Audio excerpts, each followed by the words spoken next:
Hello Scorpio, and welcome to your day. Thank you for being here with me, and thank you for coming back if you've been here before. Today is going to be a 2-day horoscope for the 11th and the 12th. So starting on the 11th, it is a waning crescent moon, meaning to rest and restore your energies. Also, the moon has transitioned from Scorpio into Sagittarius. In Sagittarius, the moon gives us the feeling of variety and the desire to roam. We want a little more change. We want to mix it up. We don't want to just sit around and do what we've always been doing. We'll feel pretty restless, or we could feel restless. So if you're feeling a little like you really are getting stir crazy being at home, and with COVID we can't go anywhere, I suggest maybe like changing your eye makeup, changing the way you fix your hair for a couple of days, maybe moving some photographs around on the wall to give you that feeling of change, even though nothing's really any different. So moving into your horoscope, the things that I want to talk about today deal with family and social activities. With your social settings and your communication, the way your mind is working, there is an understanding of partnership. You're going to be doing something with another person that you mutually have positive feelings for, and this should be sort of not, I don't want to say basic. It's not like it's super work related or super home related. It's just something to do with somebody that you have mutually positive feelings for, and there is a need to communicate with them, to do this activity with them, to be mindful in the way you talk with them, because it will affect your home life to some degree. Because once you've done or communicated or set this activity, like maybe the setting is going to be at your house, like I'm not really sure, but it does show that there is, I know I said there wasn't really any family related, but maybe there is, because there's a need to celebrate and just appreciate the hard work you've done without being like, we are celebrating to appreciate. You worked hard, now it is time to just relax and celebrate with people that are close to you. So if you find yourself in a situation such as I just described, make sure to do the celebration portion. Don't just work hard. Don't just focus. Don't just get all up in your mind about it. Make sure that you are taking that energy and celebrating. So that's it for the 11th. Moving into the 12th. The 12th is a pretty big day. The 12th is a new moon. The 12th is when we are going to set new intentions to change our lives.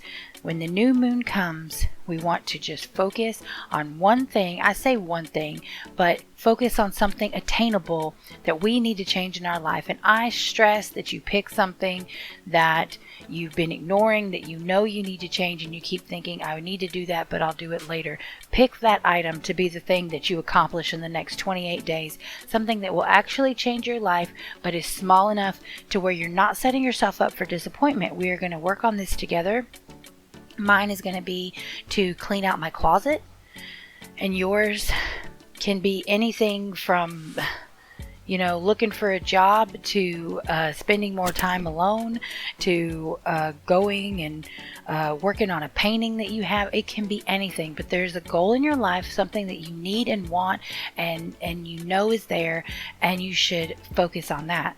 The one thing I will ask you to do is to please take 5 minutes to really think about this and then write it down, because for the next 3 days we're going to be talking about this more, and I want you to have it written down so that you can read it and reaffirm that this is what you want. So moving into your horoscope, it is dealing with your attitude, yourself, and your career, disciplinary boundaries and restrictions.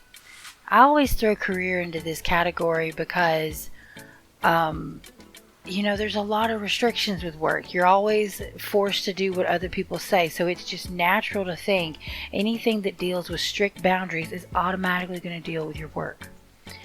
But the call here is that when it comes to work, you need to really search for artistic expression. Find a way to stand out in some way. And even to the point where thinking about it, outside of work. Make sure you're connecting with nature, you're doing what you need to do to relax and open your mind, and really be expressive of who you are. Because when it comes to your personality and your attitude and how you're presenting yourself, there is a call to be appreciative of who you are. Use this opportunity over the 12th while we're focusing on our new set intentions for the new moon, to look at yourself with a positive mirror and be appreciative of your good qualities, and even renew a sense of faith in who you are. And I know that's kind of a weird thing to say, especially to a Scorpio, because you guys are always on point usually, or at least you seem like you are. But maybe you're not feeling as confident as you used to. Maybe this is a good time to say, hey, self, in the mirror, you got this. You're this, and this. These are great things, and you are all of those things I just said. And then take that energy to your structural life, your work life, your restricted life, your boundary area, and say, how am I going to paint, hypothetically, how are we going to paint flowers on a brick wall? What are we going to do to make this environment more comfortable to me, more expressive to me, more beautiful to me? Not just about organizing, not just about making sure we're doing a good job, or we're focusing, or we're being successful. We're not looking to any kind of future here. We're just saying, self, how are you going to still be you while you're being forced into this box? Alright, that's all I have for you today, Scorpio. If you've made it this far, please consider subscribing, and I will see you tomorrow.